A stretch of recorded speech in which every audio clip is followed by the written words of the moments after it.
Welcome into Extreme Radio, presented by GracePointe Healthcare. Go to GracePointeHealthcare.com, request your appointment online. Mention you're from 8-Man Extreme, you get $20 off your new patient office visit fee. GracePointe Healthcare, modern medicine the old-fashioned way. Welcome into Extreme Radio this week from the GracePointe Healthcare studios. Spencer Thompson and Isaiah Austin, James Shannon on later. We're ready to bring you what was an intense week of 8-man football as we have officially reached, we have surpassed the halfway point of the season, even though it's 11 weeks. We technically passed that between week 5 and 6, but we're halfway there to the end of the season and getting towards the playoffs. So it's going to be intense. Let's get through these scores, shall we? Top to bottom on your helmet schedule, minus the Saturday game. We'll start out with Tennessee Heat and Sacred Heart. The Heat pull off the upset, 26-24, or as James would say, not an upset, but 26-24. The Heat get a much-needed win in the North. They've got one more game in the North against South Haven next week, and then they're essentially sitting ducks for the postseason. And Isaiah, it was a close, really close game up in Mount Juliet. Very intense all the way until the end, and the Tennessee Heat managed to get the win by 2. Yeah, and as James was telling me, he was at that game. We got a great interception. Who was it that got that interception? It's number 3. I need that roster in front of me. We'll get James on here to let us know in a few, but great interception, ended the game with a 2-point win. It was a great way to regain momentum for this Heat team that was so highly regarded heading into the season. Yeah, and again, the Tennessee Heat have one more North game. They decided to do their full string of North games within weeks 3 and 7. So they're going to be sitting ducks for the postseason going forward. Yeah, their schedule's tough. It's going to be a grind to get very much through tough. This. Preston Sloan, that's the name of the guy. That's Preston 3. Sloan. Had that interception that you mentioned there. We look at the other scores here. We'll get to Lancaster Lighthouse in a little bit since that's the game we broadcast. Already did Sacred Heart Heat. Christian Community traveled down to Franklin Christian Academy and got the dominant win, 40-14 in Franklin. And it's just looking norm at this point of what we expect from Christian Community for them to come in against the majority of the teams in the South and just dominate. But at least for them with that rematch of the semi, they still had a win from the semi last year, but they got the win that they were more wanting to see. Yeah, and CCS, of course, there's really nothing else to say. They are the top of the league as we speak, as of right now. But I want to speak a little bit on FCA. I was really, really, really impressed with the effort they played with and keeping it 18-8 in the first half. That's something that we saw similarly to what the Heat were able to do in Week 4. Dictate the pace of the game, slow it down, and I feel like that might be a weakness. We'll talk about that later. Mm-hmm. But FCA, great effort, great game by John Buchanan. This is the form we saw John Buchanan in last season. We've seen like little here and there of dominance from John Buchanan, but I think this is his breakout game, and I can really see FCA really making a turn as of this game. Yeah, and FCA may be taking a turn from this as they have a tough schedule ahead of them.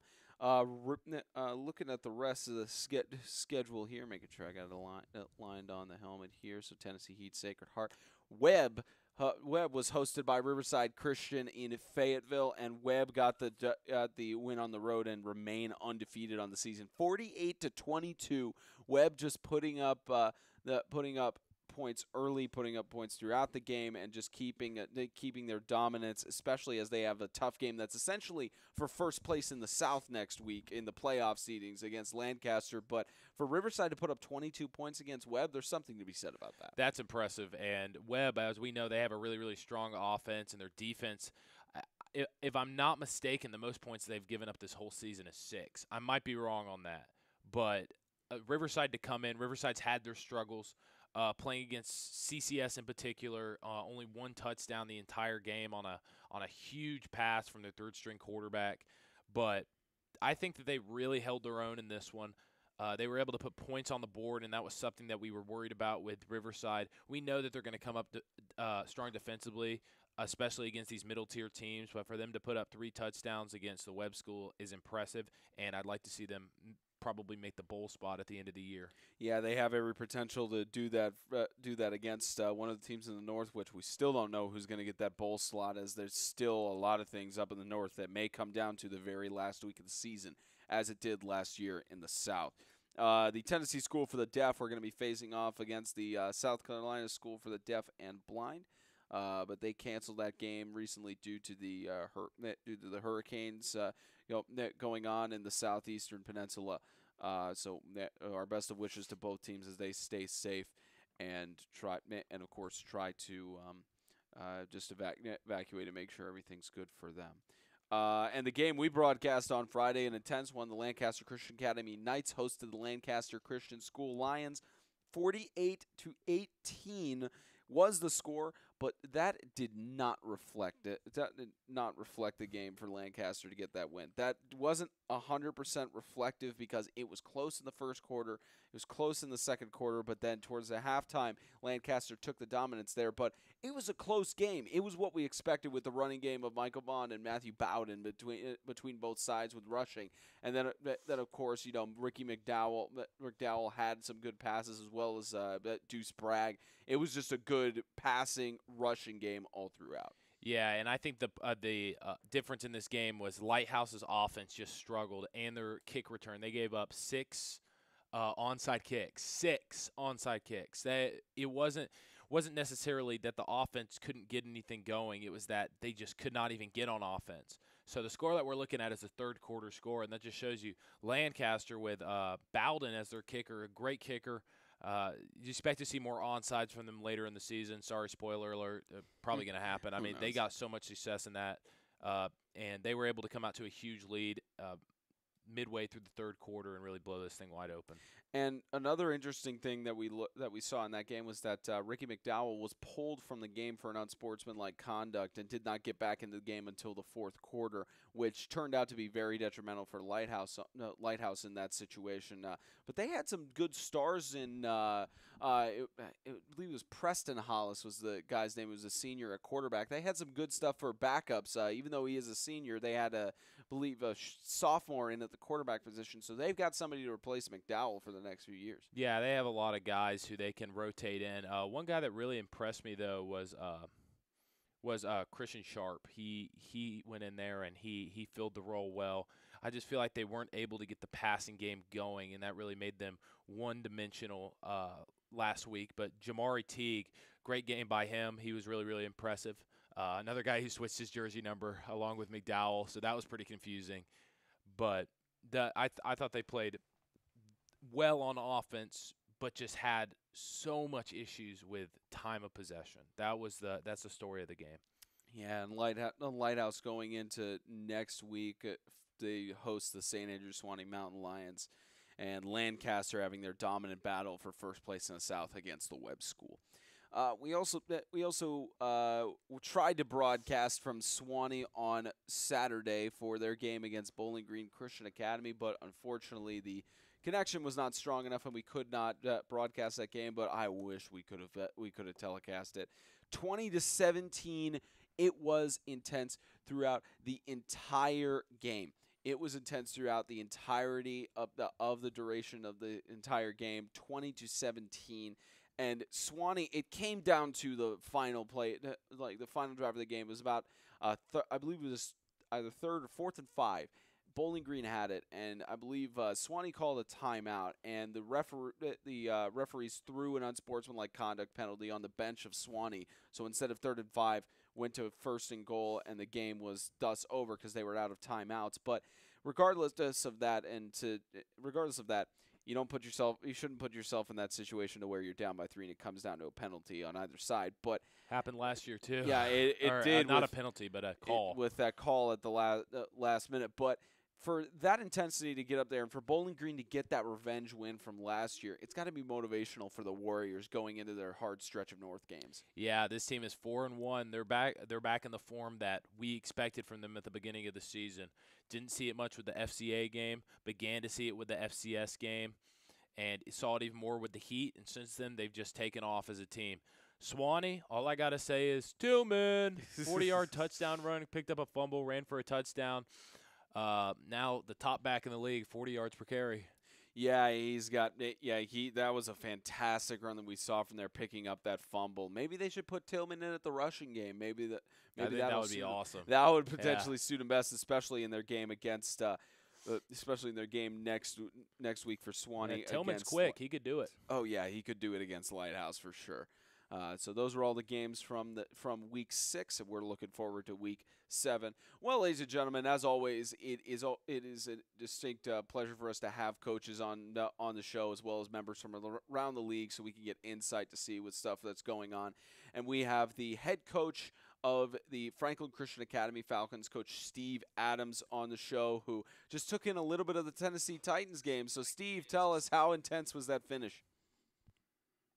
Hey guys, can you hear me okay? Yes, we can. Great. Well, yeah, man, it was the stadium was rocking. It was actually kind of cool to be there when the fans were into it. I've been there many times. It was kind of dead lately, but today was a good game. Yeah, that's fantastic. Isaiah and I were personally watching that on our end, just from the national broadcast, and it was fantastic to see that 11-man game. But time to talk about this 8-man game. So, Yes, sir. So, obviously, you lost a big amount. Obviously, you lost a huge amount of star power from last year. You lost guys like Brandon Miner, Zane Quibido, some people like that on the line and such. So, tell us. What has been the biggest challenge with those guys? Has it been a challenge for you to rebuild with the new stars that you've had come into the school, with returning guys you've had? Has it been a challenge to try and start the rebuilding process for FCA? Well, I knew when I took the job 2 years ago that I would be facing a little bit of this just because of what was going on before I took over, and so I'm not totally, I wasn't totally surprised by it. But the challenge is, of course, being so young, and even with some of our older guys, they're not that experienced. It's like teaching a new child to walk. I mean, literally, you are starting almost from the beginning, and you're literally trying to teach them the basics, just the basic steps to block, the basic techniques of defense. So yeah, it's a challenge, but you know what? That's why you coach, because you get to see these kids. Eventually the light comes on and they learn what you're teaching them, and that's what you love to see. Yeah, we especially love to see that as well. So you guys have played Christian Community, and you've played Lancaster, who both of those teams are, Class Act programs, and at this point they have not taken a loss. And you've managed to put up some good points against them, who arguably are the two teams that will host the semi-playoffs for MTAC. So we're going to see how they perform through the rest. But which team would you say is more of a challenge, at least from what you guys have competed? Which team is more challenging, Lancaster or Christian Community?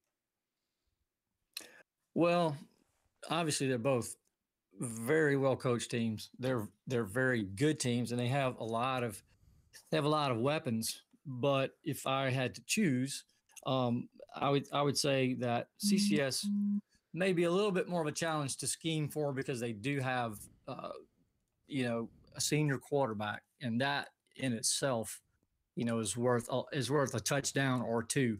So from that standpoint, of course, they have two really big receivers.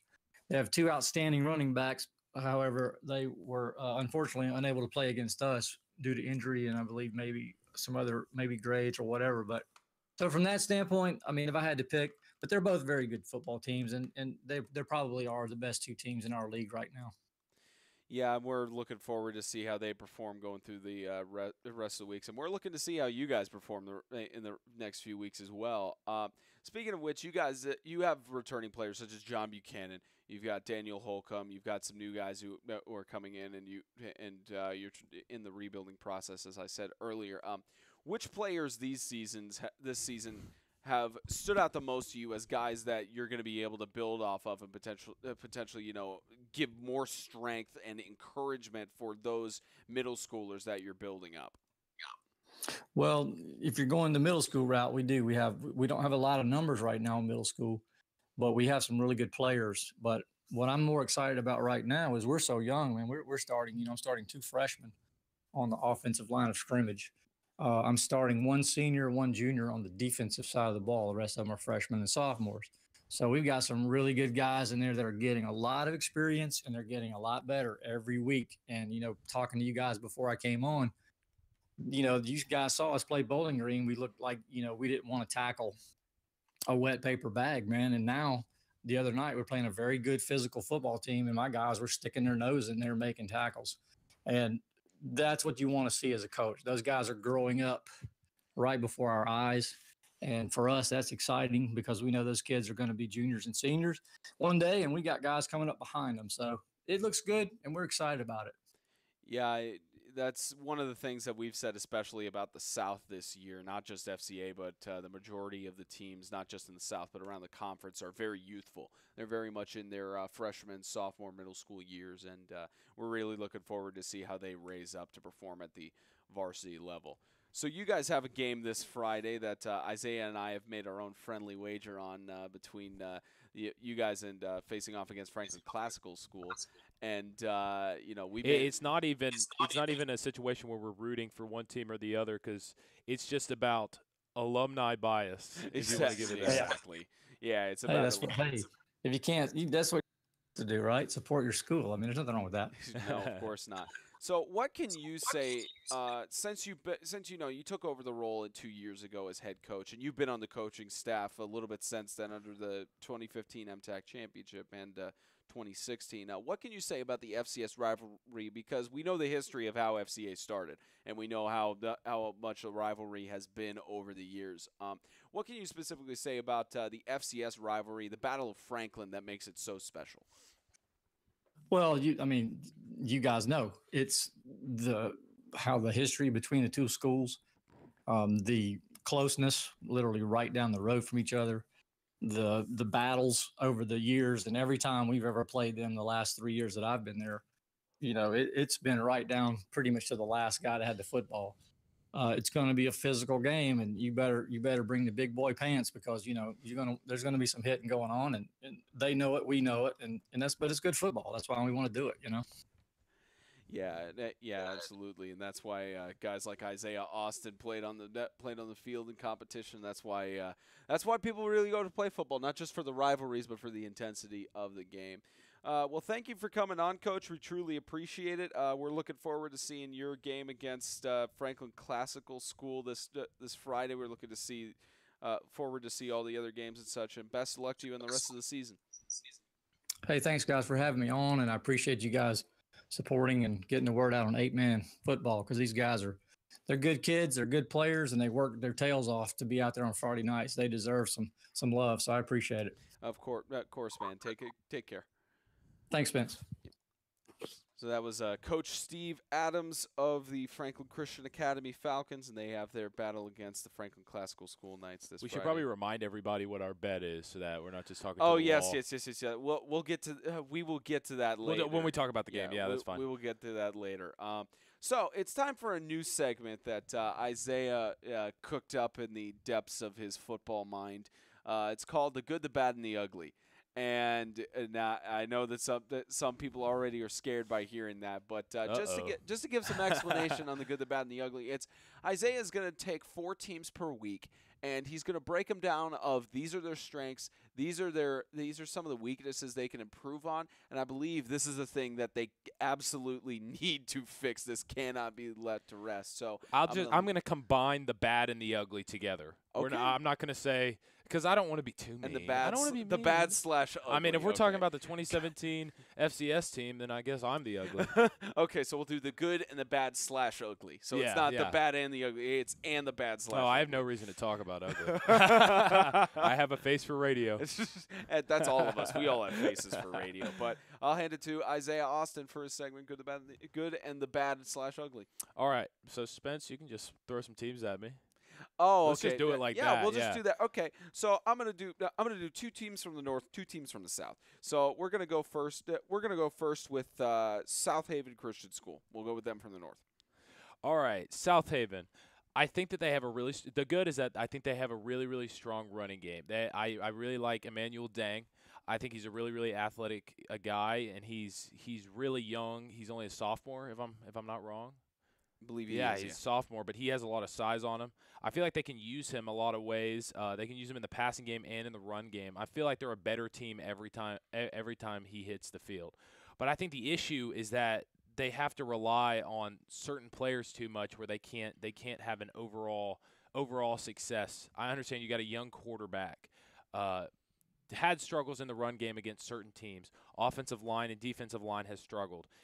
You need to have guys that you can rely on both sides of the ball, and there can't be a play that there's a situation where you don't have a guy on the field who's a playmaker at any given point in the game. So I think that's their issue, where when it's time for the guys to come out, that their star players to come out, they need guys that they can rely on to hold their own against good teams.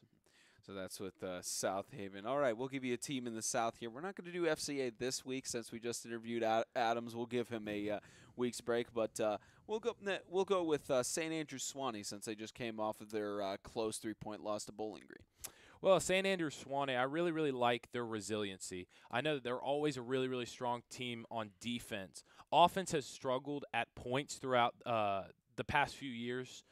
Last year they had a really, really strong offense. But it seems like their defense has been a very, very dominant force at all times. If they're going to win a game, it's going to be based on the defense. And that's just that's the mentality in Swanee. And there's nothing wrong with that. It's actually a good thing. Defense wins championships.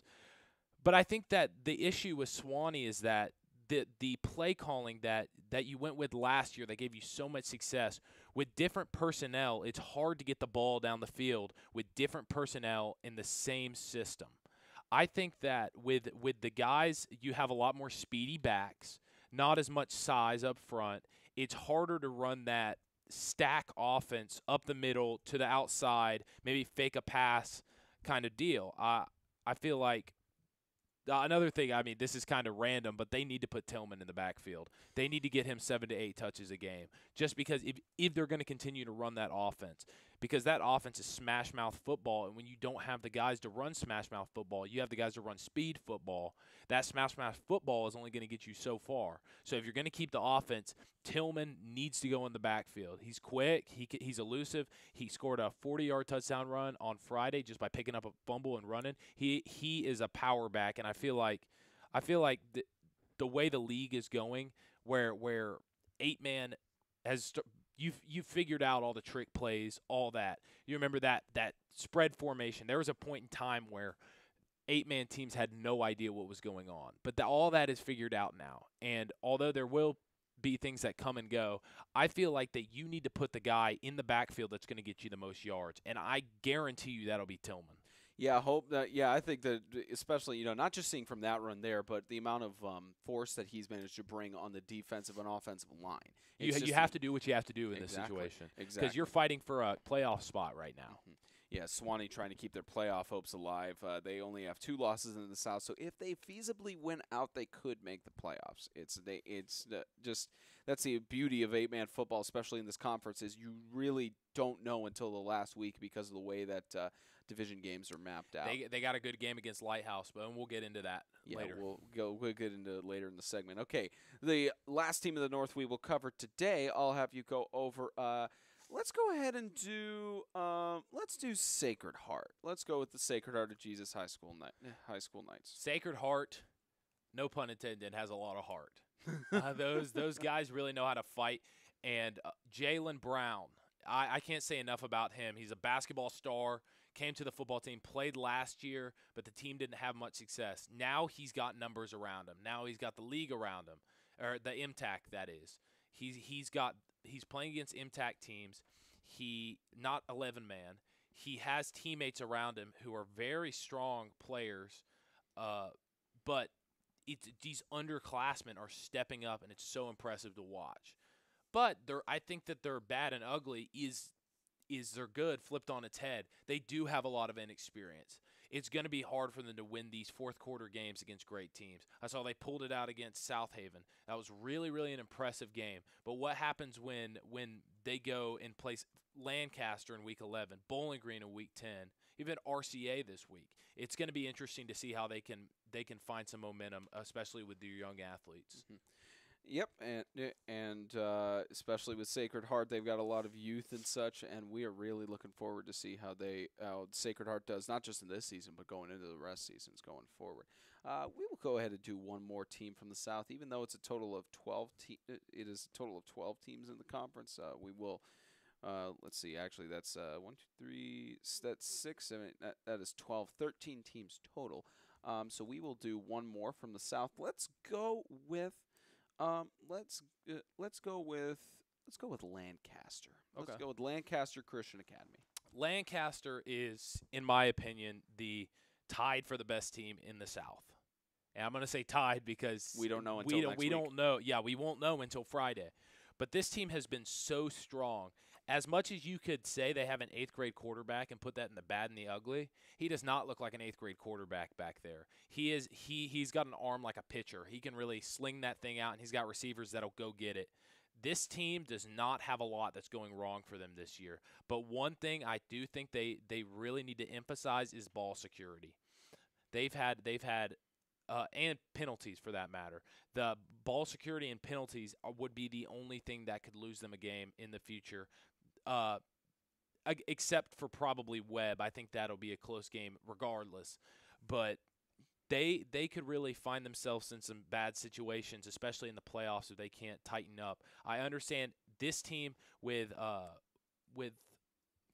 Deuce Bragg, he has never been a quarterback of this team before. So there's a lot of new relations growing on this team, but they're going to have to figure that out and limit penalties. But then again, that's not really that bad of a thing because there are so many more problems that a team could have. Lancaster, it's not how they're playing, it's just that focus when you're playing 4 quarters, making little mistakes. And if they can tighten that up, I don't see any way that anyone can stop them. I got to be honest. I'm wearing a Keep Calm and Tighten Up shirt here, and I thought you just stole that from my shirt with saying Tighten Up I didn't even several look at times. it. Maybe I did it nonchalantly. Yeah, because you're saying Tighten Up.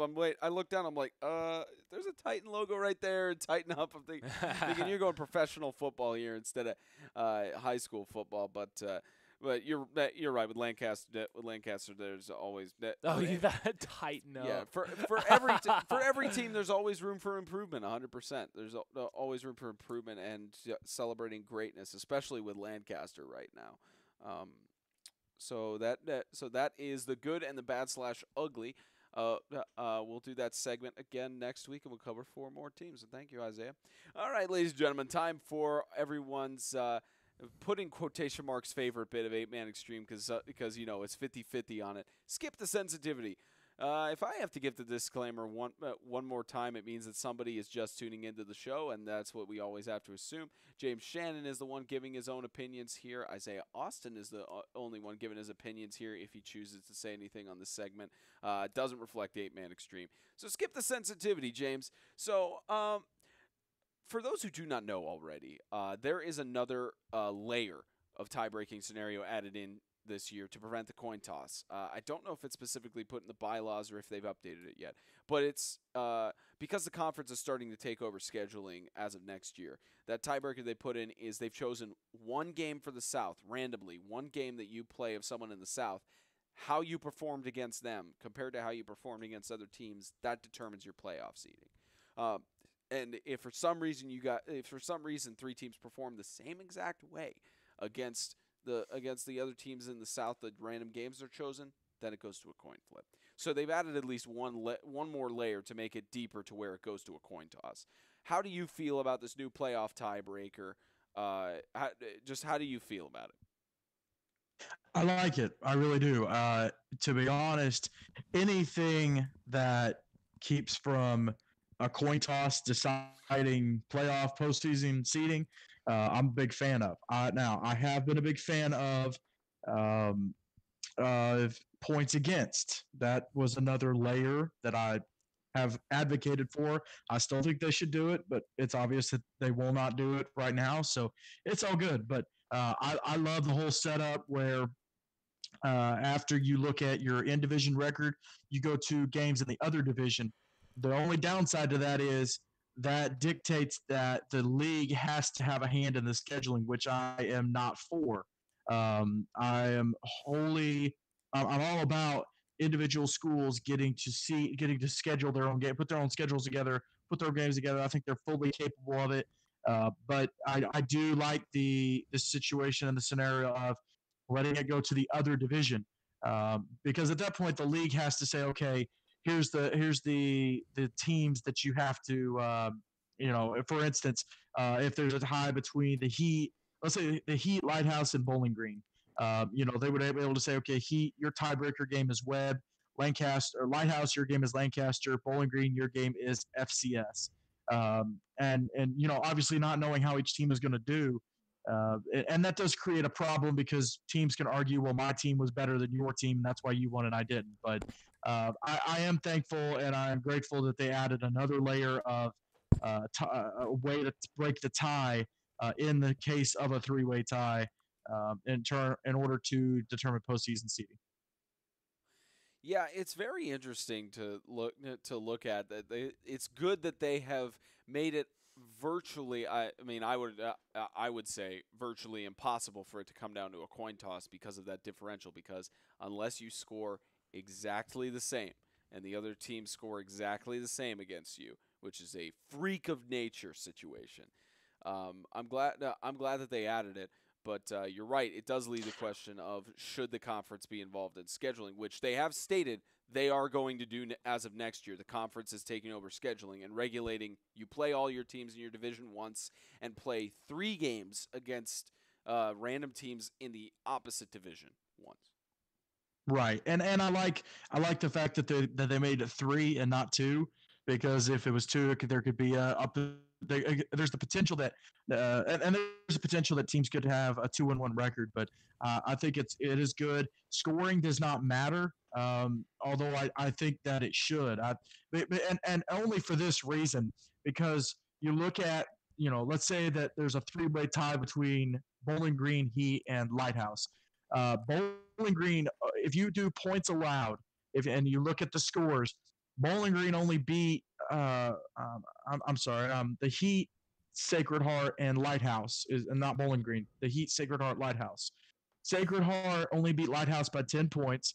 Lighthouse only beat the Heat by 4, and the Heat only beat Sacred Heart by 2. So if you've got 3 teams who are, and the games, there were no chances of there being a blowout win, because I've watched them. The Heat, Lighthouse, and Heat Sacred Heart game, they all came down to the final drive of the game.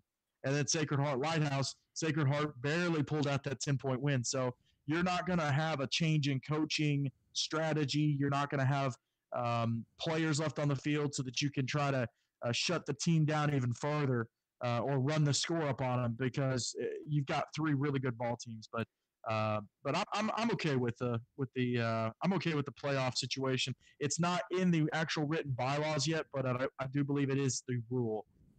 So there's got to be a copy of it somewhere, even if it's not on the website.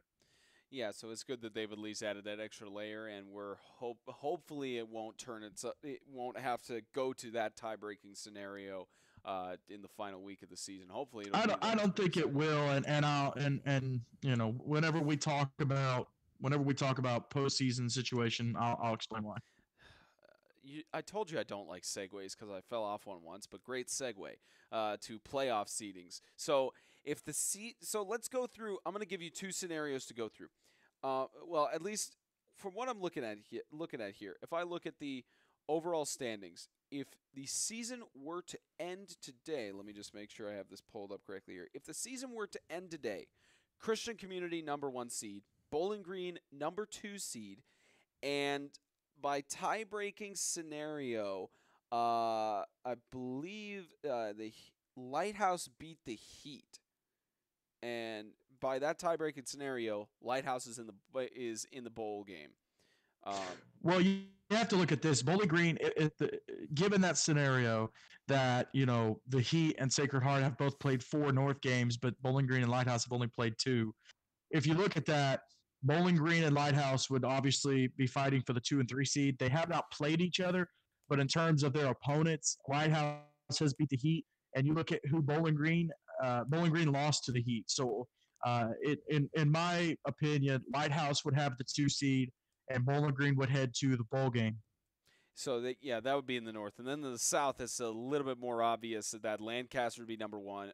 Well, it would be, I believe, a coin flip because Lancaster is 2-0 in the division. Webb is 2-0 in the division. It might be based on how they performed against a team in the north, but Webb. Well, it would. Yeah, and it would be based on North performance, and if you go off of that, Lancaster's 4-0, Webb is 3-0 overall, but Webb they beat South Haven, whereas Lighthouse beat the Heat and Lighthouse, and so they, obviously they have a little bit tougher wins under their belt. So I think Lancaster would end up being 1, Webb would be 2, and then I would actually put Riverside at 3. Yeah, so that's if the season were to end today, that's likely where they would be. Otherwise, it would go to tie-breaking scenarios for the conference. So let's talk about there are hopes for teams. There's a new development right now. We still have not been given word on this, but there is a possibility that Sacred Heart is not eligible for the postseason. Let me read for you the letter of the law from the MTAC bylaws real quick, just to make sure you guys are aware. We were talking about this last night after the Swanee Bowling Green game. We were having we were just after game dinner. By the way, if you're ever down in Monteagle or you're going down to Swanee, if you go down there, go to that country buffet. Jim, it's called Jim's Steakhouse. Oh yeah, go to Jim's Steakhouse. It is. Y'all didn't go to what, the Smokehouse? Yeah, we went to the Smokehouse. Buffet. Not Steakhouse, Smokehouse. Oh, it is amazing. Oh yes, yeah. You think? Yeah, you did not get the chance to go there. I have to fast for like 2 weeks before I go there. I think everybody has to fast there. Just scrolling through the bylaws here to make sure. Do you remember what about that fried pie with ice cream? Have you tried that, Isaiah? Yes. Oh yes. Oh my gosh, but they're green bean. Okay, sorry. Go ahead, keep talking about it. I'm trying to find the bylaws here. If you're in Swanee, go there, get the apple pie with ice cream. It's delicious. It's on the left side. Oh, we had chocolate chip. It kind of like you don't really see it when you walk in. Like you go to the buffet and it's kind of hiding on the left side. Get that. Get some green beans. Get some mashed potatoes. Put some hot sauce on it. Oh. And make sure that you don't have to make a road trip if you're going to eat that hot sauce. Yeah, make sure that you're winding down for the night. You have your pajamas ready to just relax because you're not going to want to do anything. Yeah, I'm looking here in the bylaws to make sure. Let's see, failure to submit eligibility list. Because you were reading it to me last night, James. I'm trying to make sure that we have the section of the bylaws. Well, and it wasn't just last night. The MTAC bylaws are my nightly bedtime reading. That's just statue. That's statue. Just lay in bed and read the bylaws and dream about situations where they might apply. Let's see. Teams participating in regular season expected to participate tournament seed. Did you find it? No, I'm not looking here. Do you remember what section it's under? I'm trying to look at it. Oh, Spencer. I'm looking through. They don't. I'm trying to find the organization here. Let's see. Regulation. There's playing rules, protests, reporting contest, interpretation. It's article. It's Article 2. Okay, Article 2. Okay, it's under Article Participation. 2. Okay. The letter of the law is. Okay, here we upon are. entering the league, new member schools will have a probationary period for the current school year. During that period, the schools may fully participate in league play if they're compliant with the Constitution and bylaws.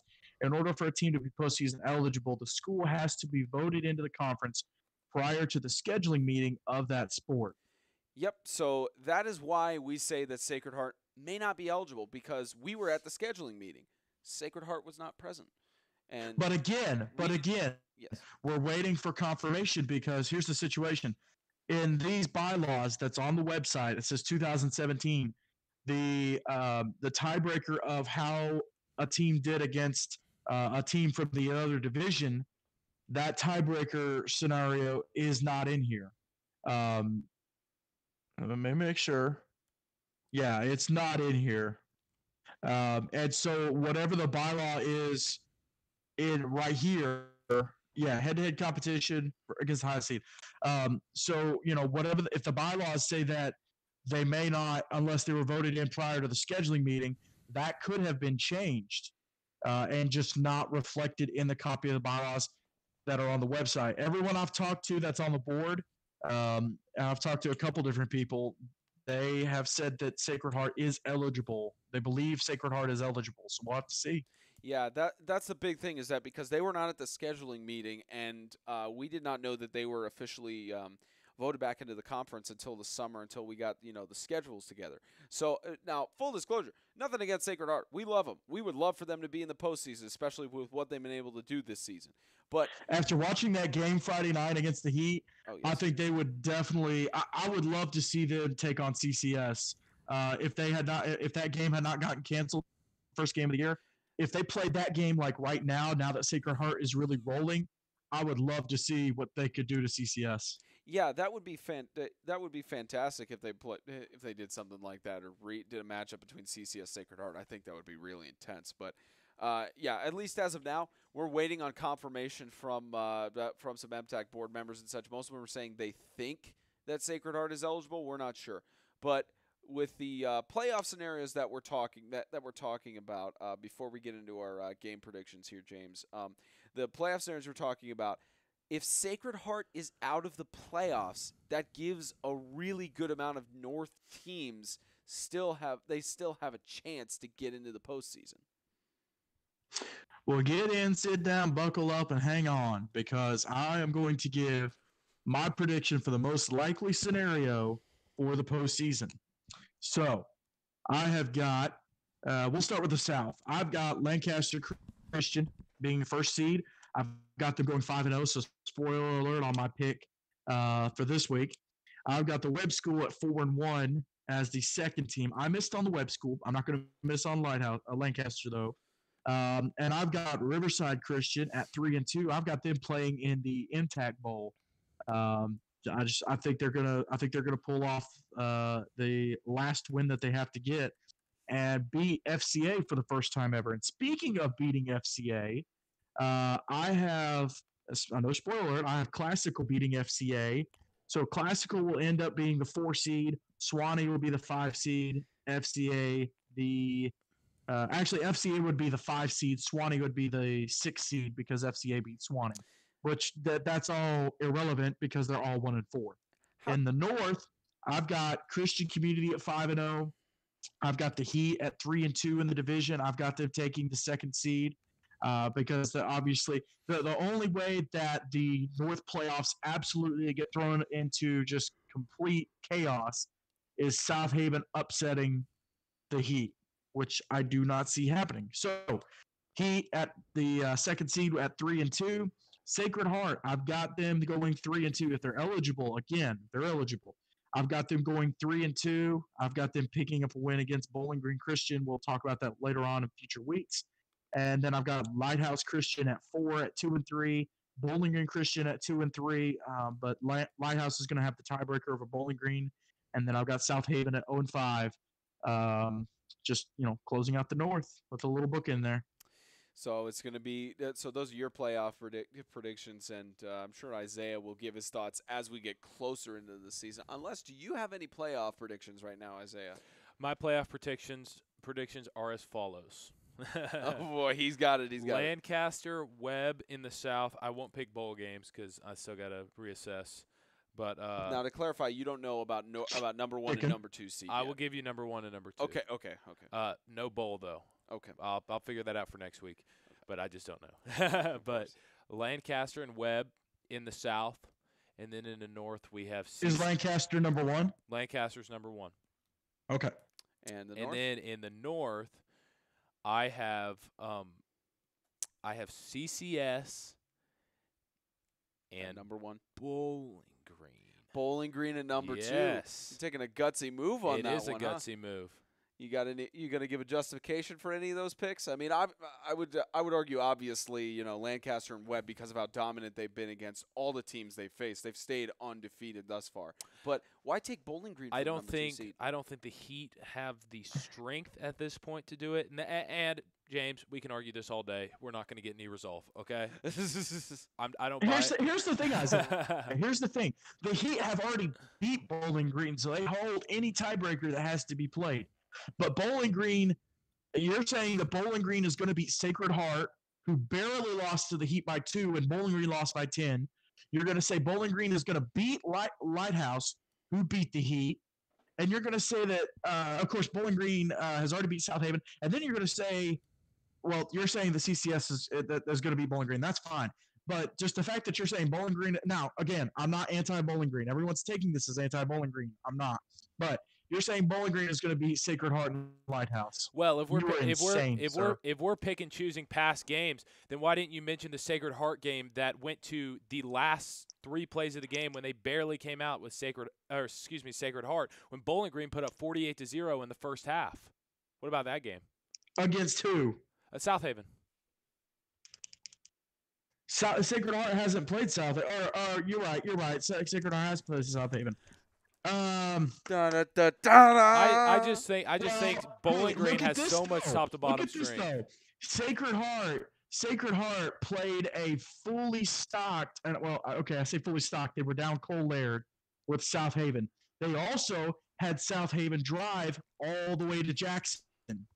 Bowling Green got to host South Haven, so South Haven only had to drive 45 minutes, and they were missing Manny Dang.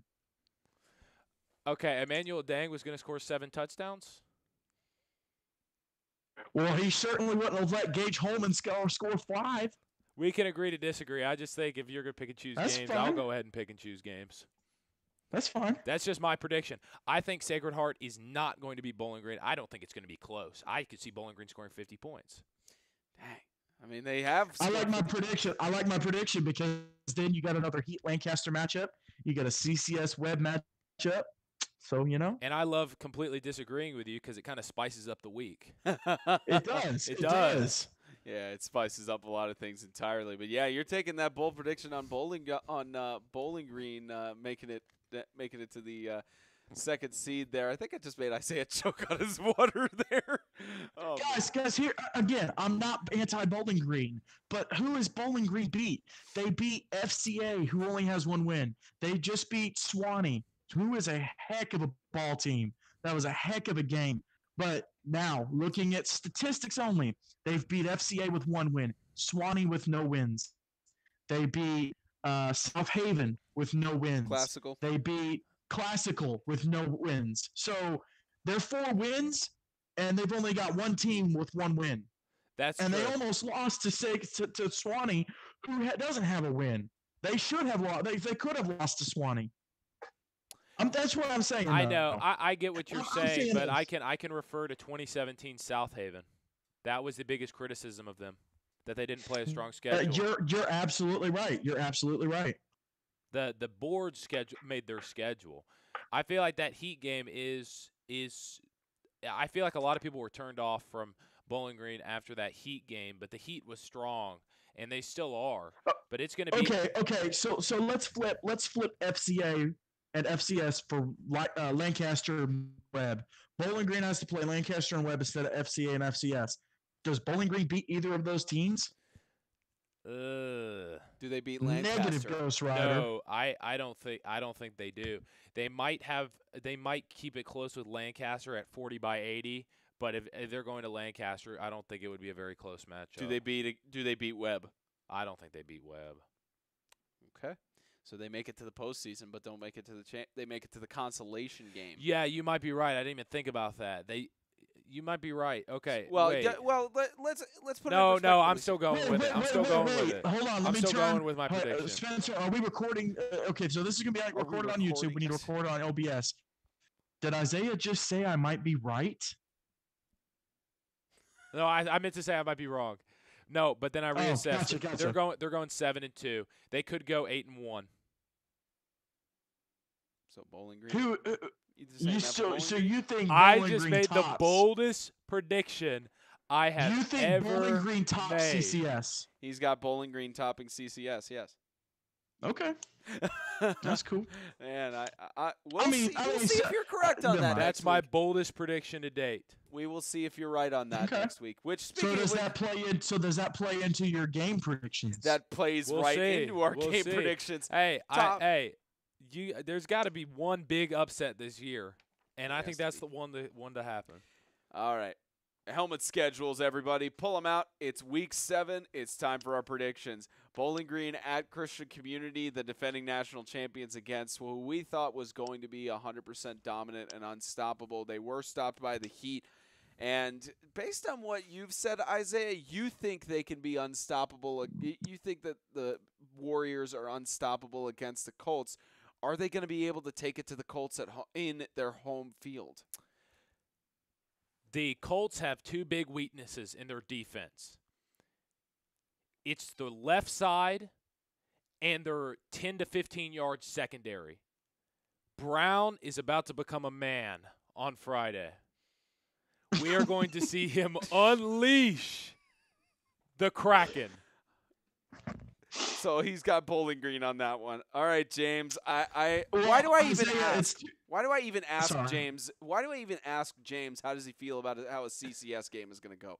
Isaiah, it's too bad that you couldn't have been the defensive coordinator for the Heat when they played CCS because you seem to know all CCS weaknesses. I microanalyze CCS. Okay, well that's all good and dandy, but if Bowling Green can barely beat Swanee, who lost to FCA, who previously did not have a win, and if Bowling Green can lose to the Heat, who turned around and got blown out by CCS, I mean, look at it. Here's the other thing. I could see it going either way, but I think this is the upset. Bowling Green, hold on. You got to make your prediction. I'm sorry, making my James. prediction. Sorry. Okay. So Bowling Green has done to several teams, and they tried to do it to the Heat, and the Heat didn't fall for it because the Heat, they're not going to fall for it. Bowling Green, in every single one of their wins, they have had a tried and true formula. Wait until the fourth quarter. Well, except for South Haven. South Haven, they were able to do this in the first quarter. Give the ball to Gage Holman, get him to the outside.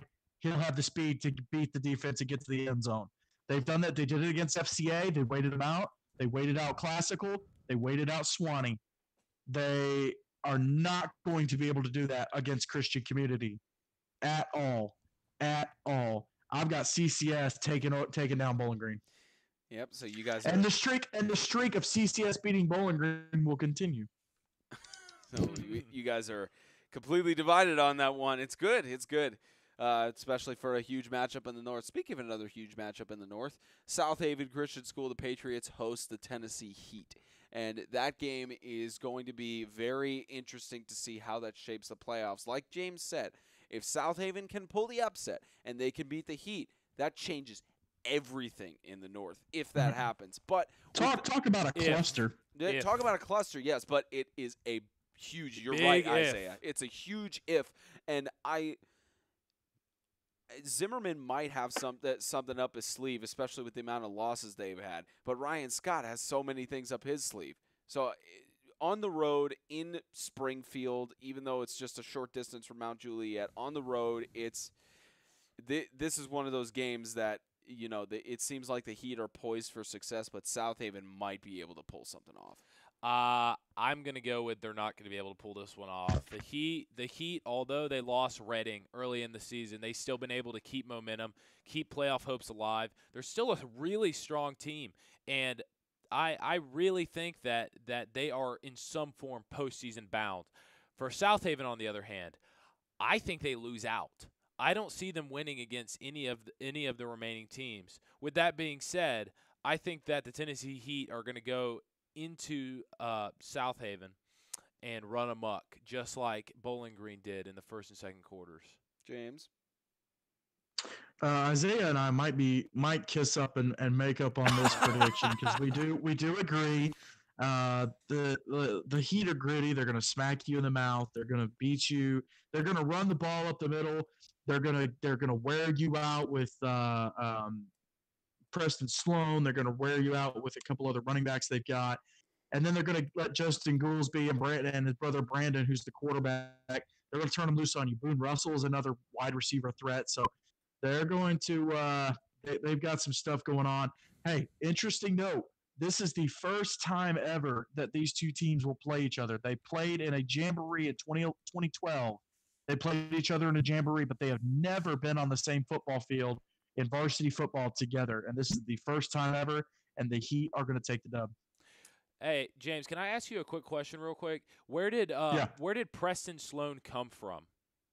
Was he Preston, around? he was playing at Mount Juliet Christian Academy, and his parents decided to homeschool him before they decided to homeschool him. So he came home, decided to homeschool, and then registered with the Heat, and he lives over there in Wilson County. So started playing for the Heat. But here's the thing. He's not even like he's one of their best weapons, but they've got several weapons. I mean, they've got guys like Chris Savely is just an absolute defensive beast. Micah DeGrood, he's a great kicker. He's a great cornerback. He gives you a bunch of things you can do on offense. So they're stacked, and I really like their quarterback Brandon Goolsby as a sophomore too. He looks the part like a quarterback. He could play the part, and the best thing, the biggest thing I'm looking forward to Friday night is watching the Heat score on that reverse play that they've scored on against like 3 teams already. Yeah, it's going to be really interesting to see how that game goes down. Maybe South Haven pulls the upset, or maybe the Heat train keeps chugging on. So negative. In your opinion, yeah, in both your opinions, yes, anything's possible on any given Friday.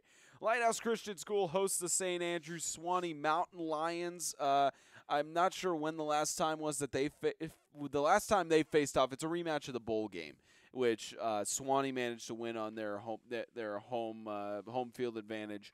And Swanee, they're coming off of a bitter loss that was really close to Bowling Green. So they're looking for revenge. They're looking to keep that streak going to being on the lead over Lighthouse 2-0. But also Lighthouse is looking to get momentum going into their game against Bowling Green the following week. So it's a close game, especially because of how much St. Andrew Swanee is really wanting this win over Dwan Sharp and Michael Bond. Yeah, I think it's going to be a low-scoring ball game.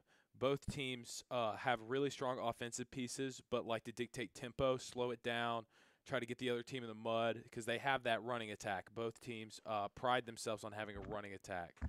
I think that it's really going to depend, and I'm going with Lighthouse on this one, but it's really going to depend if they can call the plays right and make sure that Tillman is not involved. Then they could really they could definitely pull this one out.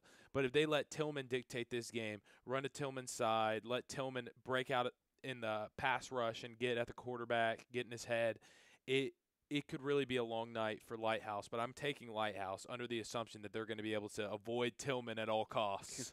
James. Guys, so I'm just going to start this off by saying that I'm picking Swanee over Lighthouse, so we don't agree on that one. And here's the problem. Y'all keep for Lighthouse, yeah, you've got Michael Bond and Ricky McDowell is back, and yeah, this is great.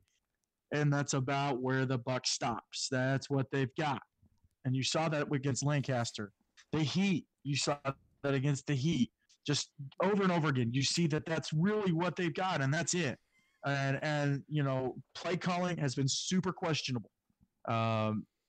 Just overall how they've decided to use their guys. But you look at Swanee, and ever since they got Gabe Stevens back, he's really, really showed up. He was quarterback yesterday, and he actually threw 2 passes to DeAndre Tate for about 30 yards each, where he beat Gage Holman over the top. And he 2 passes, and they kind of flipped the field on Bowling Green. So considering how bad the Lighthouse cornerbacks are, and you saw that against Lancaster, I think Swanee's going to take advantage of that. The touchdown Tillman scored was actually a rushing touchdown yesterday. But on the defensive side of the ball, there's not just him. He can get after the quarterback. He could take your quarterback down. If anyone's going to sack Ricky McDowell one-on-one, it's Jalen Tillman. But who else is going to sack him? You got Larson Heisenrader, who's been there for forever. He's showing up. I think he played well yesterday. He was able to make a threat on that defensive line. Caleb McLean is a solid playmaker.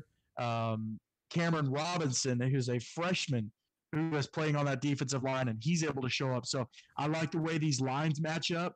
But I think this is going to be the breakout game for Jalen Tillman, and he's going to have a couple marquee tackles against both Michael Bond and Ricky McDowell, including sacking Ricky McDowell. Well, James, I don't think you're putting into account the fact that Lighthouse has 7 days to recover, and Swanee only has 6. I'm just kidding. Don't respond. Yeah, to that's that. I'm kidding. just a faux observation there. So you guys are, No. I mean, it is legitimate. It's such a legitimate thing. You know, They might Swanee not practice is coming off Monday. one last day of rest. But you know, on the flip side, look how Lighthouse has played. Lighthouse has almost played better away than they have at home. They barely beat the Heat, and they lost to Sacred Heart. So. yeah, You know. yeah, that does take into account. Speaking of better on the road than better at home, Sacred Heart is going to have to prove if they are better. They've already proven they're very decent on the road. Because of their games against Lighthouse, and even though they lost to the Heat, I mean by a 2-point win, they're very decent on the road.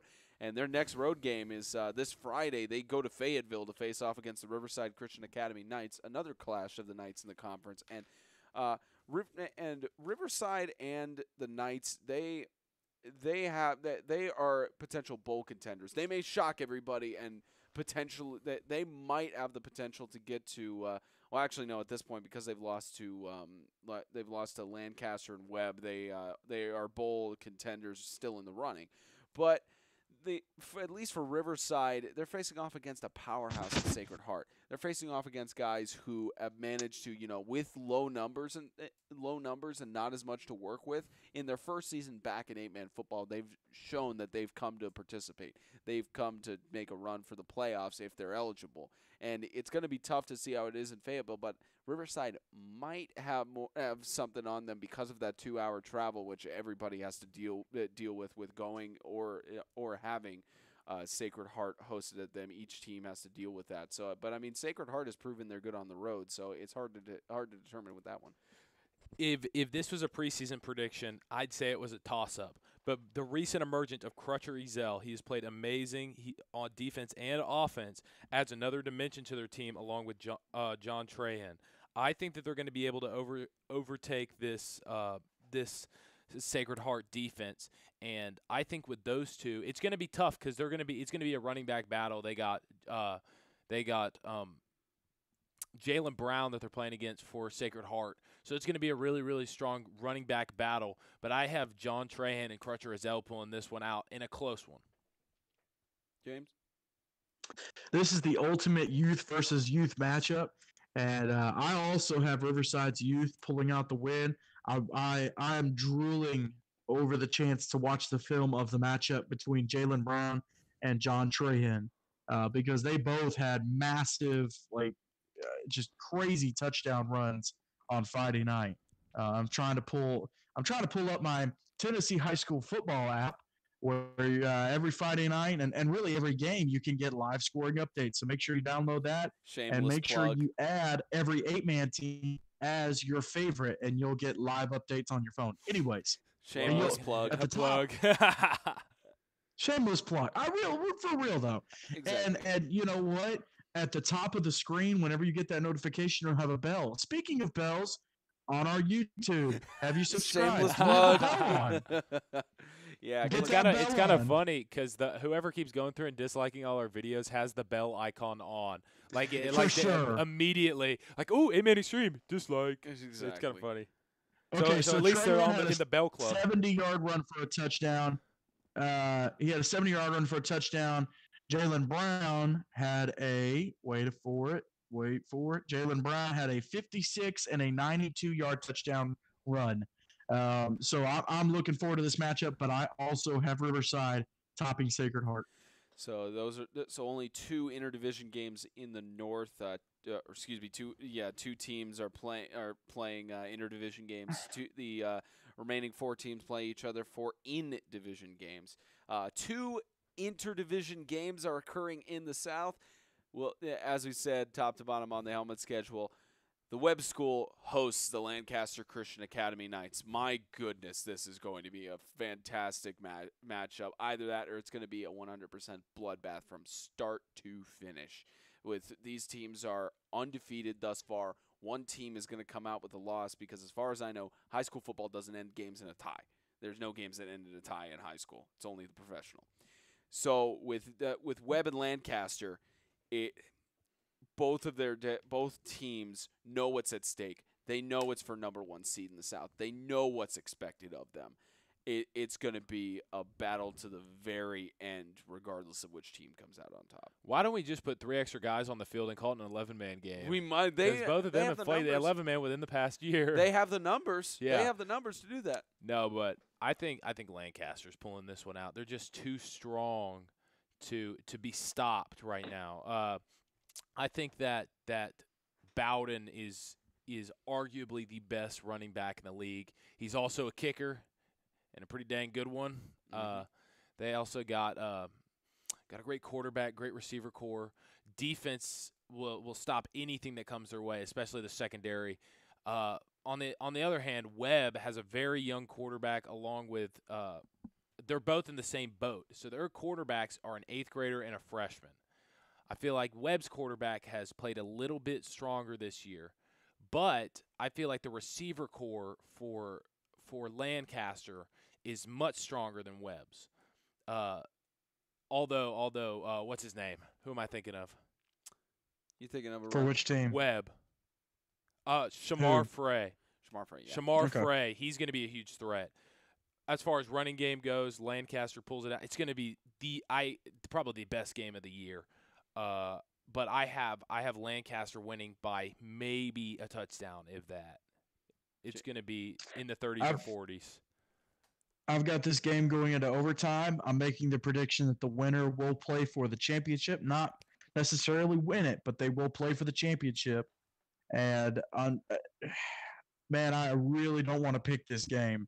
I am being super loyal. I'm being super honorable. I'm sticking with my preseason prediction of Lancaster, but I would not doubt if I lose this game. And I'll be surprised if Mr. Jonathan Thompson with Tennessee 8-Man Update, who I have a pick'em challenge with, does not pick the Webb School because they have got, on top of Shamar Frey, on top of their freshman quarterback who's killing it, they've got Niall Archer as a wide receiver who had a spectacular play against Riverside Christian on a kickoff return, and he's had a couple of great receiving touchdowns this year.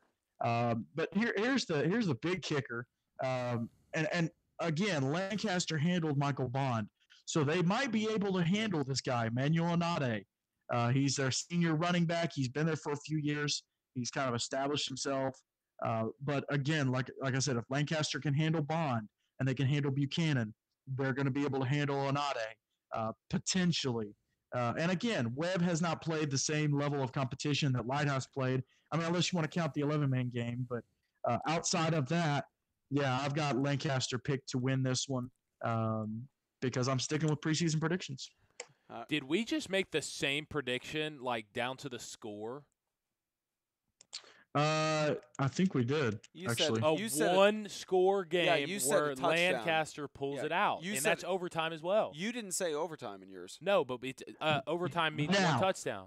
Right, one but touchdown you didn't say it was going to go to overtime. Or a field goal, which if it's down to a field goal situation, Spoonie Sizemore, the Webb kicker, is better, in my opinion, than any Lancaster kicker that they've got. So if it does go to overtime, Webb could win with a field goal from Spoonie Sizemore. So it could come down to a field goal situation down there in Bell Buckle, and it's going to be an epic game. We got one other game that's going on in conference, aside from the obviously there's the Tennessee School for the Deaf game that we'll get to that in just a little bit, but the Battle of Franklin. Franklin Christian Academy hosts Franklin Classical School on Friday night. To remind you all, Isaiah and I made a bet, I think in the first week or second week of the season. We bet that our teams would win. I think it was preseason. It may have been. I think it was preseason. We made a friendly wager that if whichever team loses, if FCS wins, we're not doing the L hat thing. That is way too complicated. Yes, we are. Yes. Yeah, how do we buy one? You just write a hat and put a piece of paper on it that says L. Okay, we can do that. Okay, anyways, but it's that say FCS wins, then I have to wear an FCS jacket and cap, and that's the same thing. If FCA wins, Isaiah has to wear an FCA jacket and cap. Why can't it just be a T-shirt? It's not. I thought it was a T-shirt. No, it was both a T-shirt and cap. We established that. And so, Isaiah upped the stakes by saying if FCS is in the 50s or higher of the score and FCA is in the 30s or lower, then I have to wear a cap that has an L on it, just like a dunce cap. And same thing reversed. If FCA scores in the 50s, FCS scores in the 30s, higher or lower, then Isaiah has Imagine to wear me that loser walking cap. onto the field with my past teammates and saying, "Y'all played hard tonight," and I'm wearing an You're FCA wearing shirt and an L hat. Well, that means you tell them. That is embarrassing. No, if they ask what's going on, you tell them you need to listen to Extreme Radio. No, they all came up to me and they were like, "Hey, man, we heard about the bet and it's okay." I'm not kidding you. They did. Yeah, none of the FCA guys have said anything to me at this point because most of the guys that I knew have graduated at this point. They understand you got to do what you got to do Yeah, for a bet. I don't think they'll the care. chance that I'm taking of you wearing that shirt is I'm willing to risk everything. You are willing to. But aside from the bet, I mean, both of these teams are looking for. Obviously, FCA got their first win in the South. This is if FCS loses this game, they are officially eliminated from the playoffs. But if FCA wins their games out, then they have the potential to get into the playoffs and potentially the first seed. They still have a shot. They have a hard hill to climb. Shot Yeah, at the first seed, which is don't crazy. Don't get me wrong. They have a hard hill to climb because the only thing they could they have they're 1-1 in the South. They lost to Lancaster and they won against Swanee. So they have a hard hill to climb if they win this game. They have to win against Riverside and against Webb. So they have an extremely hard hill to climb. But FCS, it's do or die for them. If they lose, they're out of the playoffs 100%. They could get a bowl slot, but they're out 100%. So it's both teams know what's going on. We know the rivalry between FCA and FCS, as we talked about with Coach Adams. It's going to be brutal in Jim Warren Park. Yeah, this is one of these games that home field advantage does not matter at all. Because the FCS field, you can see it from the FCA field. Literally, you can see it. Indeed. You might even be able to hear the cheers if there's not a lot of traffic. Mm-hmm. I mean, they are so close. So both fans are going to be packed out in there. There's not going to be a single seat left. It's going to be an amazing night. But I am going to pick FCS to pick up their first win of the season. Looks like they got Ernie McKinnon and Max DeBoard coming back. Along with they got their quarterback Samuel Hubbard coming back. They're finally going to be as close as they've been all season to full strength. But I think it's going to be a really good game. And as much as I want you to wear that L hat and get it hyped up, I think it's going to be a really close game. It will be. It will be. As you said before, it'll be a bloodbath. It's going to be a fight till the last whistle. I think it's going to be John Buchanan, the run attack versus Josh Salstron and Josh Austin. It's going to be a big rush-heavy game.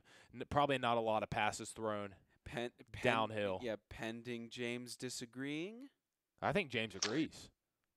I do agree. Oh, I'm 2-1 right. I'm 2-1 against me. This is the only time I made a prediction because Isaiah wanted to make that bet. So this is the only time I it's not necessarily a prediction. I'm just saying if FCA wins, you have to do this, and I'll do that if FCS. Well, wins. to be honest, and not to sound like I'm trying to rub it in or be a homer, but it's a really good thing that I didn't make a bet against you two in terms of playing each other. But anyways, yeah, no, for real don't though. feel bad. For real That's though. true. Look at Classical. Onade didn't really have any rushing touchdowns. When they played CCS, Rowley went off with 5 passing touchdowns, but the run game was kind of quiet. I don't know if that's by design, if that's just the way the game happened to go, but he was kind of quiet. John Trahan had 2 big touchdowns against them, and I'll give you that. But Riverside actually has a line, which I don't think FCA really has that strong of a line. Like you said, Hubbard is coming back. Classical still has Josh Alstron. They've still got Josh Austin. They've still got Caden Dickerson, who I'm looking forward to this Caden Dickerson-John Buchanan matchup. That's the one I've got my eye on. Yeah, both the short, strong guys. I want to see one-on-one. I'm almost more hyped for that matchup than I was for like Bond Bowden. But anyways, yeah, I've got Classical winning this one, and again, Classical, FCA, and Swanee are all going to be 1-4, so it's not going to matter. But in terms of bragging rights, Classical will finally win and get bragging rights. I have never experienced a win. Did you know that? Never experienced a win over FCA. I know. Did? Man, that's crazy. I experienced several wins of. No, stop. FCS. This is the only one that matters because you have to wear the shirt and the hat. If we really want to throw it back, in the days before both of you, FCA was the little brother. They were. Like little brother. Yep. So, FCS has had their fair share of wins. FCA's had their fair share of wins. So we'll have to see. Well, to be fair, I've been involved with FCA since 2006 and been around before MTAC and such because of all my siblings going through there. So I've been there. We get it, Spencer. You're cool. I'm just saying. Let me look at something. Hang on. Okay, so the series sits at 6-4, and y'all have one guess as to who leads the series. Who leads the series 6-4 between Classical and Christian? The series Classical Christian. I'm going to say Classical. No, Christian. I think they probably took it last year. It's either FCA took it. Classical leads the series 6-4. I thought so. I thought it was that. Have the four been the past 4 years? Have the four been the last 4 years? Yes, sir. Yeah. Sorry about that. So here's the thing. Here's the thing. Of course, Classical was 11-man in 2008, and so they didn't play that year.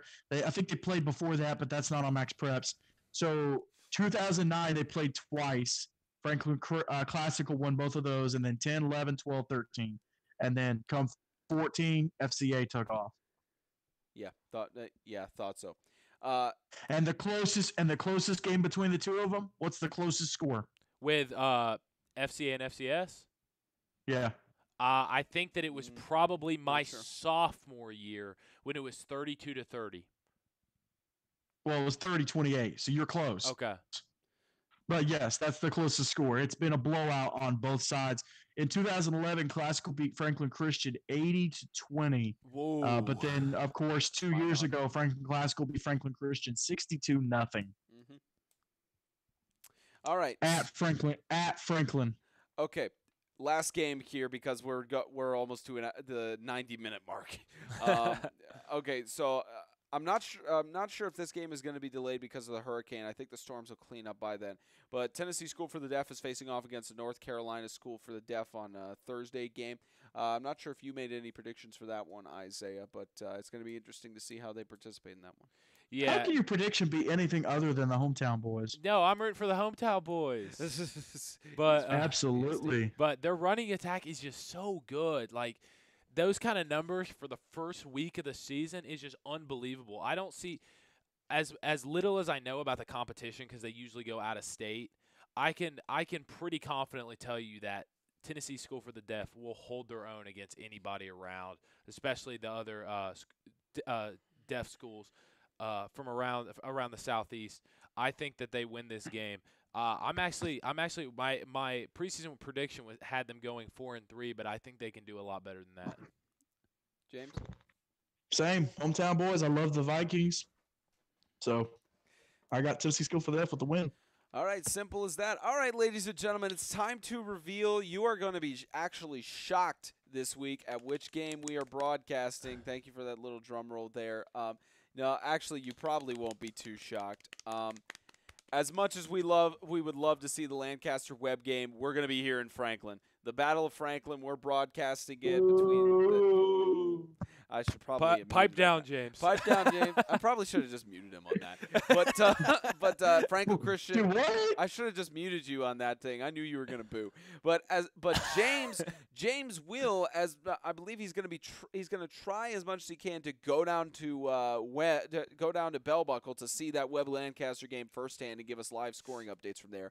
But we will be live for Franklin Christian Academy, Franklin Classical School at Jim Warren Park for the Battle of Franklin, because obviously we got to do post-game with whoever has to wear the opposing person's attire. We obviously have to do that on the field there, but more importantly, we decided preseason we were going to do this game 100% no matter what. So we'll be live in Franklin on Friday night. That's going to be fantastic. Not as much travel as we're used to, but we travel in the as future much weeks, as I want to see this game, it would be kind of an upside to go to the other game because I don't want to wear the shirt in front of those kids. You would still have to wear it. I know, but not around them. Not You'd around still have them. to- That's yeah, just not so around the FCS The people. parents giving me that look? That's because the parents don't listen to the show. You just tell them, Extreme Radio. I'm gonna hold up a sign that says, "If we lose, you know what happened." Yeah, just if we lose, you know what happened. All right, ladies and gentlemen. Hey, That'll. real quick. Oh, boy. Sorry. You got shameless plug Hey. number 15. Hit the bell icon. No, it's not a shameless plug. Make sure you have the bell on. Shameless plug, not shameless plug, but for real. Something I want to add in, and I don't know if you guys have it. Something I like is when people give their best. So I'm going to give my best of this weekend, and it was actually yesterday seeing Gabe Stevens hit a 35-yard field goal to make it a 14-10 ball game in that ball game. He would have had a chance to kick a field goal at the end of the game, I think. But I absolutely loved seeing an 8-man football game, a kicker hit that far of a field goal. So just leaving that there. I'll give mine too. Are we doing this now? Like this weekly thing? I think that's something we should do. Okay. I guess so. Well, my best from this weekend was when Matt Bowden was running at Michael Bond and juked him out to the ground. Michael Bond stood up, we thought he was hurt at first. He dropped quick. But then the very next play of exhibition, Michael Bond ran the ball and juked out Matthew Bowden and scored a touchdown. That was awesome. That was an awesome series, back and forth. The two best statistical backs in the league. That was so awesome to watch. Oh, yeah. Lancaster. Was it a juke, or did Bowden actually It was a juke. Or did Bond push Bowden to the ground? It was kind of like a side swipe juke. I got you. Yeah, sideswipe juke on that one. Well, what was yours, Spencer? Come on. I know you can't be biased, but this isn't biased. It's just tell a story. Best moment from the weekend, it'd be the all-you-can-eat buffet. I'm kidding. Touche. Right. Honestly, I mean, there's just so much great stuff to call. I mean, it was the first time in a while that I actually got to go to a football game and not have to call it. At Swanee Bowling Green, even though I wanted to call it, but we didn't have the chance to call it. But I just really enjoyed being able to, see the game, be able to comment on stuff I saw without, actually being on broadcast, with having to worry about a roster and equipment and all that kind of stuff. So it was it was actually really good to see a game for the first time in technically 2 years. I want to say, to see a game and not have to call it. So it was pretty cool. Well, actually, and guys, breaking news! I actually have. I think we have Coach Hargis commenting on Gabe Stevens kicking that 35-yard field goal. Coach. Doesn't look. Nope. No, it doesn't sound like he came through. No, it doesn't have Coach on there. All right, well, we're gonna have to sign off. We've already gone an hour and a half here, so it's we're way over. So you guys know our broadcast. Franklin Christian Academy Falcons are hosting the Franklin Classical School Knights. Extreme Radio has been presented by GracePointe Healthcare. Go to GracePointeHealthcare.com. Request your appointment online. Mention you are with 8-Man Extreme, and you get $20 off your new patient office visit fee. GracePointe Healthcare. Modern medicine the old-fashioned way. That'll do it for this week. On behalf of James Shannon, Isaiah Austin, I'm Spencer Thompson. Thank you for tuning into Extreme Radio. We'll see you for the Battle of Franklin on Friday night.